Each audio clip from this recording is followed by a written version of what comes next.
ఆశ్చర్యకరుడు, ఆలోచనకర్త, అద్భుతాలు చేయువాడు, ఆది సంభూతుడైన మన యేసుక్రీస్తు పరిశుద్ధ నామములో ప్రియాతి ప్రియమైన ప్రేక్షకులందరికీ శుభములు తెలియచేస్తున్నాను. ప్రియులారా, ఈ శీర్షిక అంతట్లో కూడా అంత్య దినములలో అపాయకరమైన కాలాలు వస్తూ ఉన్నాయి. ఎందుకంటే మనుషులు వివిధ రకాలుగా కనిపిస్తున్నారని 2వ తిమోతి పత్రిక 3వ అధ్యాయంలో మనము చదువుతూ ఉంటాం. వివిధ రకాలైన మనుషులను మనకు పరిచయం చేస్తూ అట్టి వారికి మనము విముఖులుగా ఉండాలి అని, అదే రీతిగా మన జీవితాలను కూడా సరిచేసుకొని పరిశుద్ధపరచబడి యేసుక్రీస్తు రెండవసారి లోకానికి వచ్చినప్పుడు పరిశుద్ధమైన వధువు సంఘముగా ఆయన కొరకు అలంకరింపబడిన పెళ్లి కుమార్తెగా సిద్ధపడి ఉండాలని ఈ కార్యక్రమాల ద్వారా దేవుడు మనల్ని బలపరుస్తున్నాడు. ఇట్టి కార్యక్రమానికి మిమ్మల్ందరినీ కూడా ప్రేమతో ఆహ్వానిస్తున్నాను. ప్రియులారా, ఈ కార్యక్రమంలో ముఖ్యంగా ఈరోజు మనము నేర్చుకొని ఓ ప్రాముఖ్యమైనటువంటి వ్యక్తి, మనుషులు ఎలాగనగా మనుషులు ఇదిగో అని కొంతమందిని రాస్తూ ఈరోజు మన మాటలో రాయబడింది మూర్ఖుల గురించి తెలియచేస్తూ ఉన్నాడు. అవును ప్రియులారా, మూర్ఖులు దేవుని చిత్తాన్ని జరిగించలేరు. మూర్ఖులు దేవుని రాజ్యానికి వారసులుగా ఉండనేరరు. ఈ మూర్ఖుల వలన అపాయకరమైన కాలాలు వస్తాయి. కాబట్టి నీవు నేను జాగ్రత్తగా ఉండాలి అని దేవుని వాక్యము సెలవిస్తుంది. వీరికి మనము విముఖులుగా ఉండాలి అని దేవుని వాక్యము సెలవిస్తుంది. సామెతల గ్రంథము 16వ అధ్యాయము 28వ వచనాన్ని మనం చదువుకున్నట్లయితే ఈ సామెతల గ్రంథంలో మరి మూర్ఖుల గురించి రాయబడినటువంటి మాటను మనము చదువుకుందాం. 16వ అధ్యాయము 28వ వచనమును నేను చదువుతున్నాను. మూర్ఖుడు కలహము పుట్టించును, కొండెగాడు మిత్రభేదము చేయును. గత కార్యక్రమాలలో కొండెగాడి గురించి మనము నేర్చుకున్నాం. అబద్ధ సాక్ష్యములు పలికేవారి గురించి, ఉన్నది లేనట్టుగా లేనిది ఉన్నట్టుగా సృష్టించే వారి గురించి మనం నేర్చుకున్నాం. కొండెగాడు ఈ రోజున మూర్ఖుడిని పరిచయం చేస్తున్నాడు. ఆ మూర్ఖుడు ఎలాంటి వాడు అంటే కలహమును పుట్టించువాడు.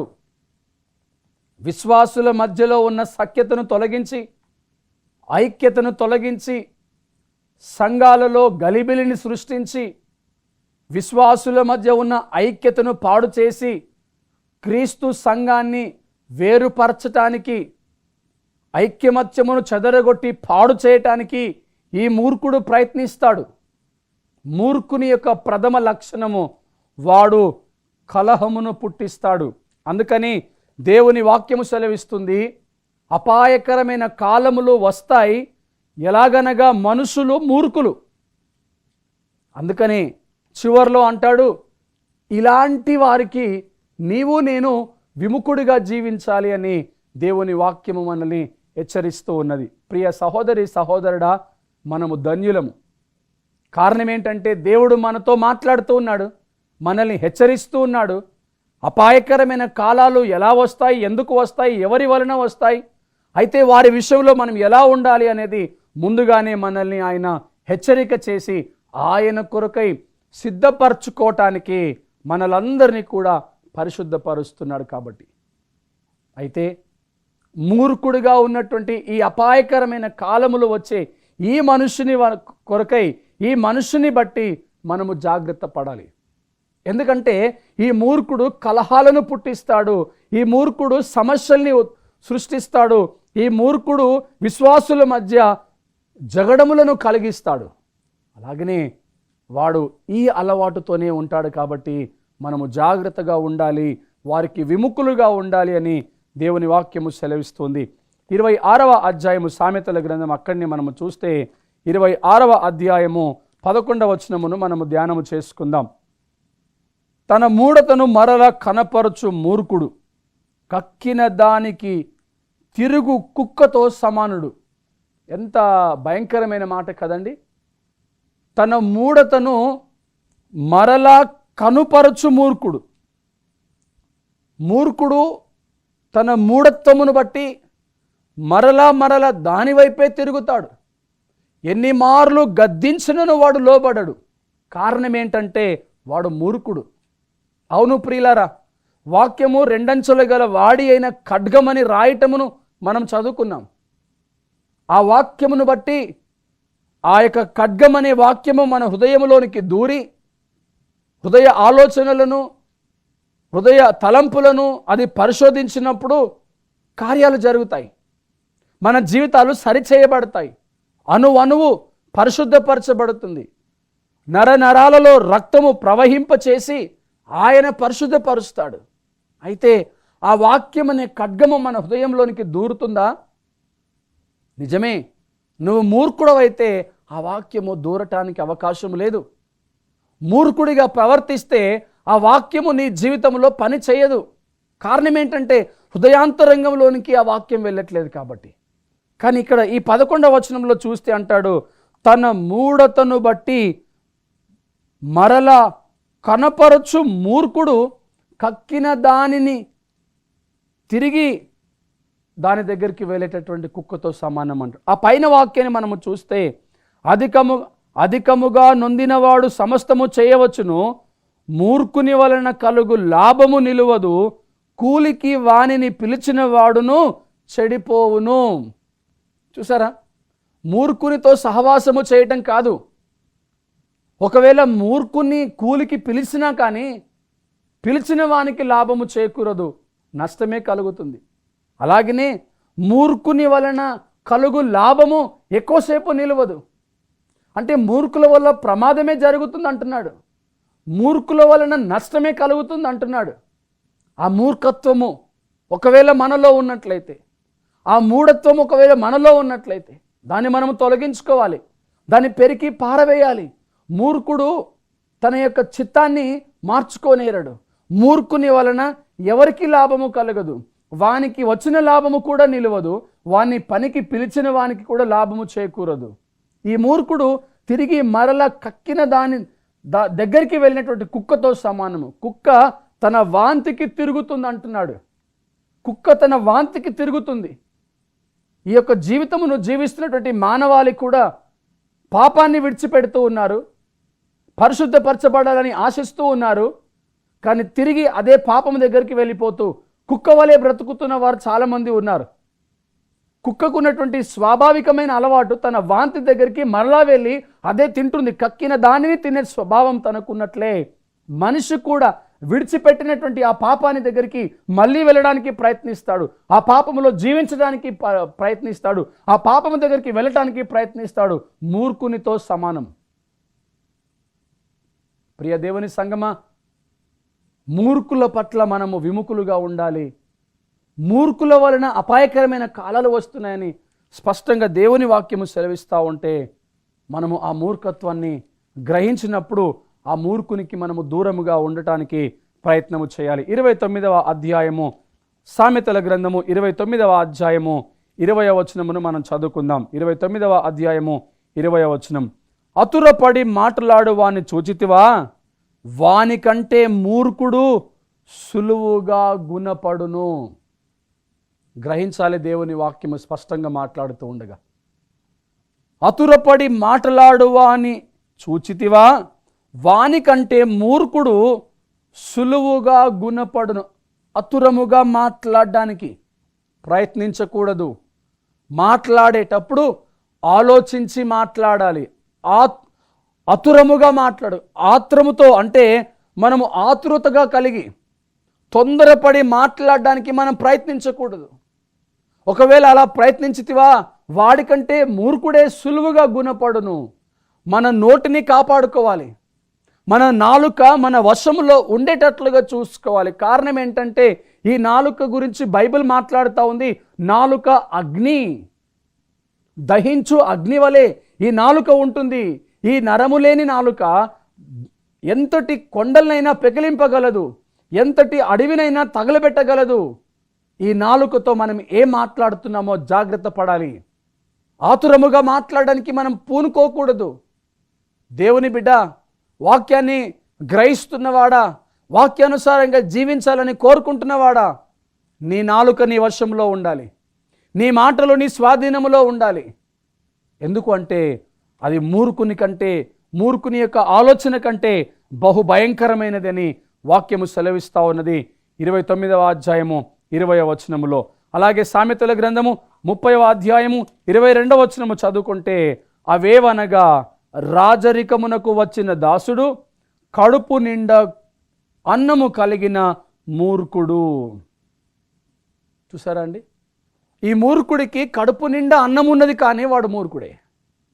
ఎవరు వీలు అని మనం చూస్తే 21వ వచనం నుంచి, భూమిని వణికించినవి 3 కలవు, అది మోయులేనివి 4 కలవు. అవేవనగా, రాజరికమునకు వచ్చిన దాసుడు, కడుపు నిండా అన్నము కలిగిన మూర్ఖుడు. ఈ మూర్ఖుడికి కడుపు నిండా అన్నం ఉన్నది, కానీ ప్రయోజనం ఏమిటి? కారణం ఏంటంటే తాను మూర్ఖుడిగా బ్రతుకుతూ ఉన్నాడు. మూర్ఖత్వాన్ని బట్టి తన జీవితాన్ని పాడు చేసుకుంటున్నాడు.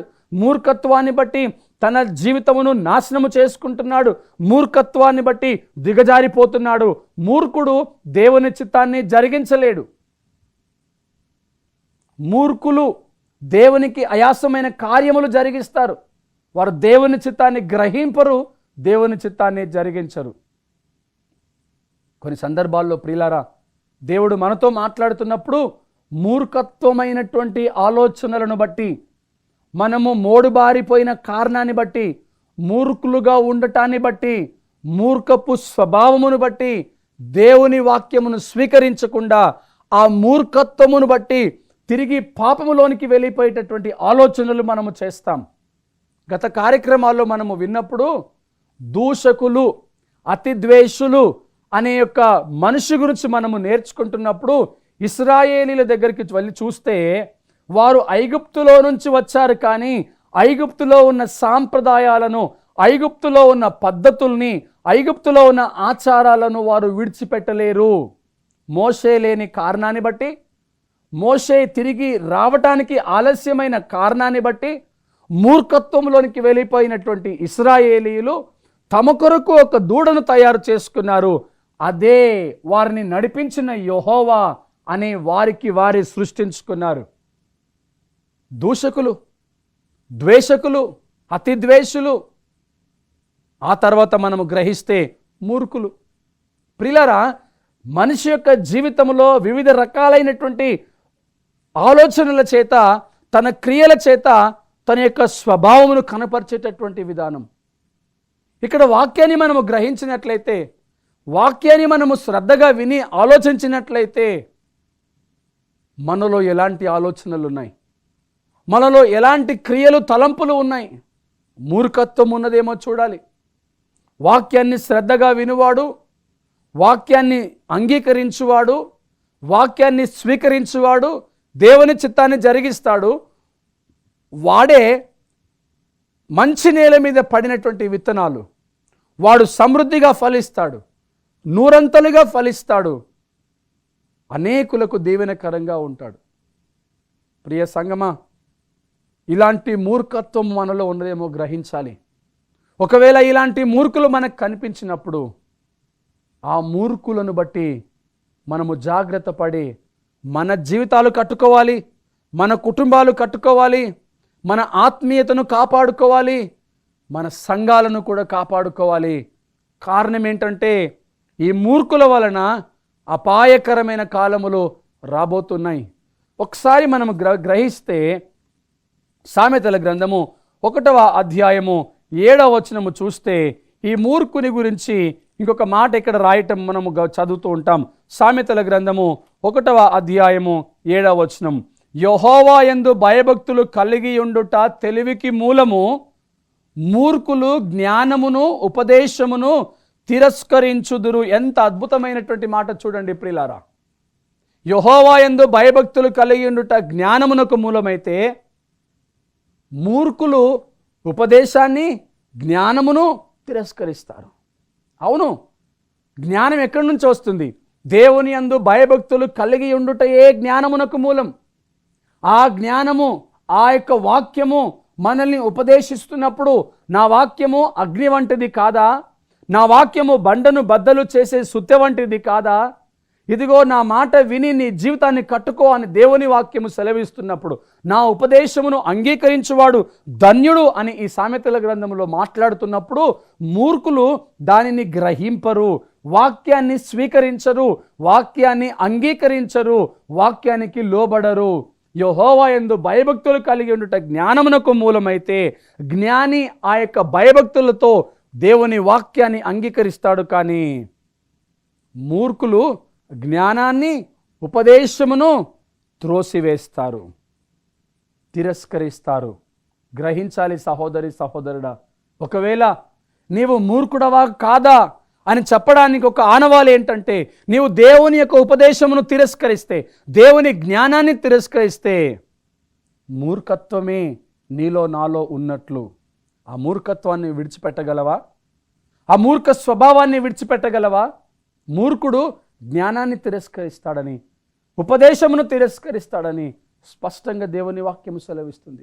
ఈ చివరి దినాల్లో దేవుని రాకడ బహు సమీపముగా ఉన్న ఈ దినాల్లో అబద్ధ ప్రవక్తలు అనేకులు ఇదిగో లోపల కుళ్ళుతోనూ దోపుతోనూ నింపబడి బయటికి మాత్రము భక్తిపరులుగా కనిపిస్తూ క్రైస్తవ సంఘాన్ని పాడు చేయటానికి, ఆత్మీయులను చెదరగొట్టడానికి, ఆత్మీయతను పాడు చేయటానికి, అపవిత్రతను తీసుకొని వచ్చి పవిత్రులను అపవిత్రులుగా చేయటానికి పనిపూనుకొని ఉండగా, దేవుని జ్ఞానమును బట్టి, దేవుడు తన ఉపదేశమును బట్టి నీతో మాట్లాడుతున్నప్పుడు ఆ ఉపదేశాన్ని నువ్వు తిరస్కరించేవాడివై మూర్ఖుడిగా ఉంటున్నావేమో గ్రహించు సహోదరి సహోదరుడా. మూర్ఖుడు దేవుని చిత్తాన్ని జరిగించలేడు. మూర్ఖుడు దేవునికి అయాసకరముగా ఉంటాడు అన్న విషయాన్ని ఇక్కడ మనము గ్రహిస్తున్నాం. యెషయా గ్రంథము 29వ అధ్యాయము 16వ వచనం మనం చదువుకున్నట్లయితే, యెషయా గ్రంథము 29వ అధ్యాయము 16వ వచనములో ఇక్కడ మూర్ఖుని గురించి అద్భుతమైనటువంటి మాట రాయబడింది. అయ్యో మీరు ఎంత మూర్ఖులు అని మాట్లాడతాడు. మీరు ఎంత మూర్ఖులు అని ఆయన వాళ్ళు పిలుస్తూ ఉంటాడు. 16వ వచనం నేను చదువుతున్నాను. అయ్యో మీరెంత మూర్ఖులు, కుమ్మరికిని మంటికిని భేదము లేదని ఎంచతగునా? చేయబడిన వస్తువు దాని చేసిన వాని గూర్చి ఇతడు నన్ను చేయలేదనవచ్చునా? రూపింపబడిన వస్తువు రూపించిన వారిని గూర్చి ఇతనికి బుద్ధి లేదనవచ్చునా? మూర్ఖులు మాట్లాడేటటువంటి మాటలు ఇలాగనే ఉంటాయండి. అయ్యో మీరెంత మూర్ఖులు అని అంటున్నాడు. ఎవరిని గూర్చి? ఇదిగో కుమ్మరివానికి మంటికి ఏ భేదము లేదు అంటాడు, భేదములు లేవు అంటాడు, వ్యత్యాసము లేదు అంటాడు. కుమ్మరివాడు ఆ మంటితో పాత్రల్ని తయారు చేస్తున్నాడు. మిమ్మల్ని సృష్టించిన వాణ్ణి మీరు ప్రశ్నించదగునా? ఒకడు ఒక వస్తువును తయారు చేసినప్పుడు అది తయారు చేసిన వాని మీద తిరగబడి, ఇది తయారు చేసిన వాడు ఎవరు, ఇది వీడేనా తయారు చేసింది అని ఆ రీతిగా తిరగబడవచ్చునా? ఇది తగునా? ఇది మూర్ఖులు మాత్రమే చేయగలరు. అవును ప్రియులారా, సృష్టికర్త అయిన దేవుడు తన స్వారూప్యములో మనల్ని సృష్టిస్తే మానవుడు మూర్ఖత్వముతో ఉండి మూర్ఖుని వలె దేవుని మీదనే తిరుగుబాటు చేస్తూ ఉన్నాడు, దేవుని మీదనే దేవదూషణ చేస్తూ ఉన్నాడు. ప్రియ సంగమా, సహోదరి సహోదరుడా, ఆలోచించు. అపాయకరమైన కాలములు ఇలాగే ఈ విధముగానే రాబోతున్నాయి. అంత్యదినములలో మానవులు తమ మూర్ఖత్వాన్ని బట్టి దేవుని మీద తిరుగుబాటు చేస్తారు, దేవునిని దూషిస్తారు, సృష్టించినటువంటి సృష్టికర్త మీదనే తిరుగుబాటు చేస్తారు. ఇదియే కదా సాతానుడు చేసి ఆ యొక్క సింహాసనం నుండి త్రోసివేయబడ్డాడు. తన గర్వమును బట్టి, తన మూర్ఖత్వమును బట్టి, తన సౌందర్యమును చూచుకొని గర్వించిన వాడై దీనిని బట్టే కదా త్రోసివేయబడ్డాడు. మనము మూర్ఖుల వలె ఆలోచిస్తున్నామేమో, మూర్ఖుల వలె మాట్లాడుతున్నామేమో, సృష్టించిన సృష్టికర్త మీదనే తిరుగుబాటు చేసేటటువంటి ఆలోచనతో ఉన్నామేమో. జాగ్రత్త అని దేవుని వాక్యము మనకి ఇక్కడ సెలవిస్తూ ఉన్నది. ప్రియులారా, జ్ఞానవంతురాలు తన ఇల్లు కట్టును, మూఢురాలు తన చేతులతో తన ఇల్లు ఊడబెరుకును. సామెతల గ్రంథము 24వ అధ్యాయము 3వ వచనములో మనము చూసినట్లయితే అద్భుతమైనటువంటి మాట. జ్ఞానము వలన ఇల్లు కట్టబడును, వివేచన వలన అది స్థిరపరచబడును. సమస్తానికి మూలం జ్ఞానం.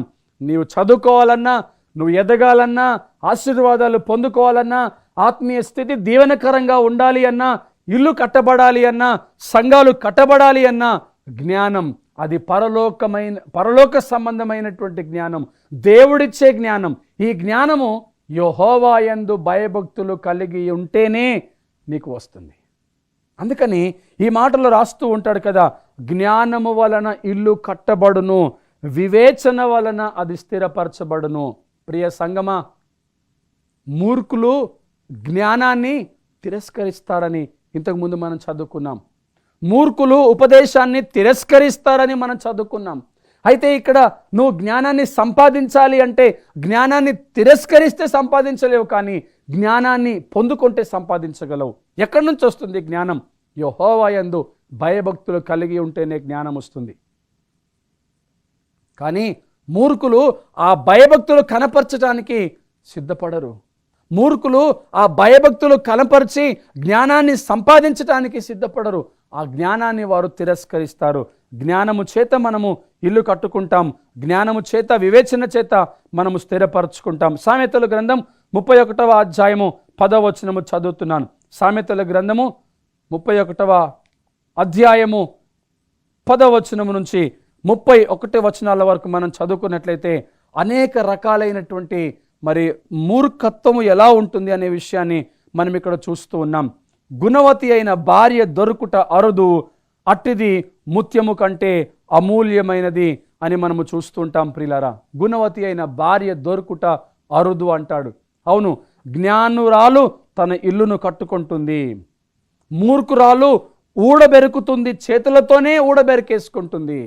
జ్ఞానము కలిగిన స్త్రీ కొనియాడబడుతుంది, మూఢురాలు ఘనహీనురాలుగా ఎంచబడుతుంది. కాబట్టి మనము జ్ఞానము చేత నింపబడాలి. అనేక రకాలైనటువంటి స్త్రీల గురించి రాశాడు. యోబు భార్యను మనము చూసినట్లయితే యోబు భార్య గురించి పేరు ప్రస్తావన లేదు, కానీ యోబు భార్య వచ్చి అంటుంది, నీవింకను యథార్థత వదలక యుందువా, మూర్ఖురాలు మాట్లాడినట్టుగా మాట్లాడుతున్నావు అంటాడు యోబు.